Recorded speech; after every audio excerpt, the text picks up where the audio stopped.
Nababanggit na po ng mga pangalan na mga sinasabing posibleng magiging katunggali ni Vice President Sara Duterte. Andyan yung sa survey kamakailan na inilabas, no, yung mga kapangalan, apelidong Tulfo, tapos yung si Secretary Junvic Remulla na laban bawi na ngayon, na nung una ready na siya sa pagkapangulo, baka hindi ready ang mga Pilipino, tapos ngayon parang babalik na naman yata siya sa Cavite. May recent interview din na sa kanya na magka-Cavite daw po. Meron ka na bang naririnig na maaring solido na magiging katunggali po ng pangalawang Pangulo, lalo na backed by kasalukuyang administration po? Admar, wala akong nakikita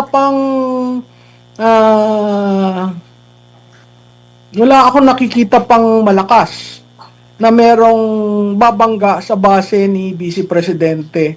Si Vice Presidente, katulad ng dati kong sinabi, meron niyang base vote na 30 to 35%. Yung linabas ng isang polling firm, hindi ako nanghihina doon. Bakit? Kasi makikita mo doon si Vice 46, laban kay Tulfo na 46, ang undecided 7.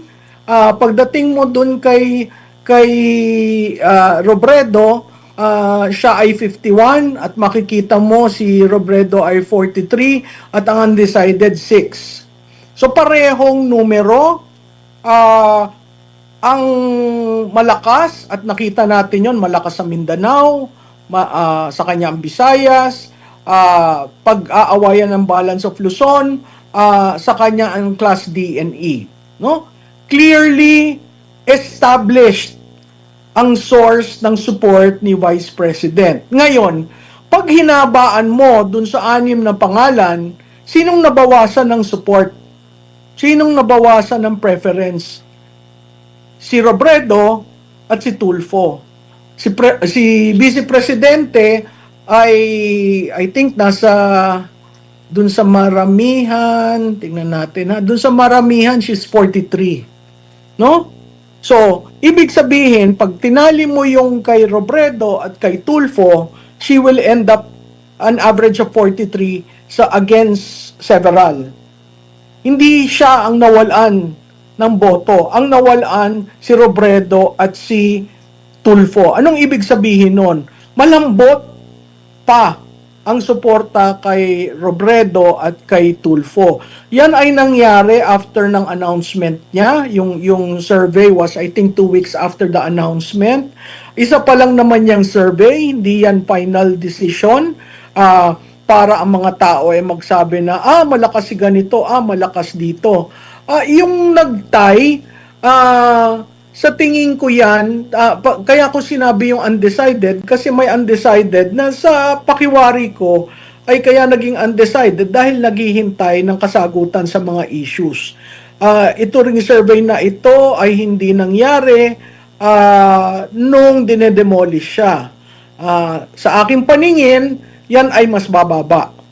Okay? Pero hindi bababa sa 30 to 35% kasi yan ang base na boto ng Duterte nationwide. So, hindi ako alarmed. Ang nagdududa lang ako, commissioned survey daw yan, bakit ilinabas? Ngayong panahon na ito na nagliligawan sa boto. Ang pagkakaintindi ko, gusto lamang daw makita nung nag-commission para matulungan ang kanyang mga colleagues sa Senado. Dapat yan hindi linabas publicly. Kasi kung yun ang intensyon, edi dapat nag-usap sila o paano pag ganito ang resulta.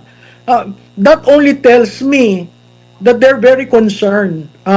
So tama yung ginawa ni Vice Presidente na reshape niya yung arena from being a respondent to being a frontrunner for 2028. That shows that she is a frontrunner. Opo, dagdagan po natin ng mga possible scenarios po, ma'am. If ever po na magkaroon ng desisyon ito pong Korte Suprema pabor po kay Vice President Sara Duterte or itong impeachment court pabor kay Vice President Sara Duterte, mas lalo ba na titibay yung kanyang magiging puntos nito? And if ever naman po na ma-impeach ang pangalawang Pangulo, kasi nababasa ko rin sa social media yung mga suggestion ng ibang mga netizen na halimbawa na kung ma-impeach ang pangalawang Pangulo, meron pa namang Duterte na maaring qualified na during that time, which is si Mayor Baste. Baka mapunta rin doon yung suporta na intended for Vice President Sara Duterte if ever po na ma-impeach naman po. Ano po nakikita nyo po dyan, Prof? Alam mo, Admar, yun yung tinatawag na shared brand. Nakikita natin, there was a date sometime in April 22 when the father had the ICC what they call this presentation of the charges and the jurisdiction issue, and while the Vice President was undergoing this probable cause hearing in the House. So makikita mo sa shared brand, pag naapektuhan yung isa, may apekto doon sa mga anak, no? Pag naawa ang mga botante sa ginagawa kay former president, may effect rin sa mga anak. Yung kung ma-impeach siya, sa tingin ko nasa lansa na maigi ni Vice President Duterte, who will take over. And I think that becomes now a chess move that is very hard to respond to. Kasi una-una, walang kalaban dun sa kabila na nakikita nila malakas. Pangalawa, magsasanib puwersa pa sila. Ano yung agreement tungkol sa pagsasanib puwersa? So lahat yan stand still hanggat matapos yung impeachment. Kung natapos ang impeachment na si Vice President ay hindi na convict, wala na. Kumbaga, all odds shall make it. Kung na-convict siya, there are scenarios and they have actually lined up the possibilities of other candidates. Malakas pa rin ang puwersa ng Duterte-backed candidate kasi sa nangyari dito sa impeachment. So mahalaga ang Korte Suprema dyan, mahalaga na sana maaga silang magdesisyon para nakakasama yan dito sa usapin ng trial. Kasi yung decision dun sa forthwith medyo delayed na, pero at least nakatulong rin yon para dito sa susunod na hearing. Opo. Prof, huling topic na lamang po. Balikan natin yung issue dito po sa trilyon peso nata na halaga ng flood control anomaly, corruption, kasi mas malaki pa itong perang involved dito kumpara doon sa impeachment. Meron pong pahayag ang ombudsman na nakikita nila mga mastermind dito ay sina dating Speaker Martin Romualdez at dating Ako Bicol Representative Zaldico na tila sumusuporta doon sa mga pahayag ni Guteza dati, dito sa tawag nito 18 Brave 18. So nakikita nyo po ba nauusad na yung investigasyon ukol dito at para matanong na rin development din doon sa naging investigasyon, partial committee report ng Senate Blue Ribbon Committee. Anong nakikita nyo po dito, ma'am? Ginamit din po yung testimonya ni Guteza against kay Speaker in support din doon sa sinabi ng Brave 18 na sumusuporta doon sa pahayag ni Guteza, yung mga pahayag ni Zaldico, pahayag ni Speaker Romualdez din po, Prof. Alam mo yung 61 pages ng ombudsman, pag binasa mo yon, hindi mo maintindihan yung committee report ng Senado. Kasi tinanggap ng ombudsman yung sinabi ni Zaldico at ng Brave 18. Samantalang sa Senado, hindi mapatawag kasi nga daw yung parliamentary courtesy. Hindi ko maintindihan ba't hindi mapatawag yung Brave 18, no?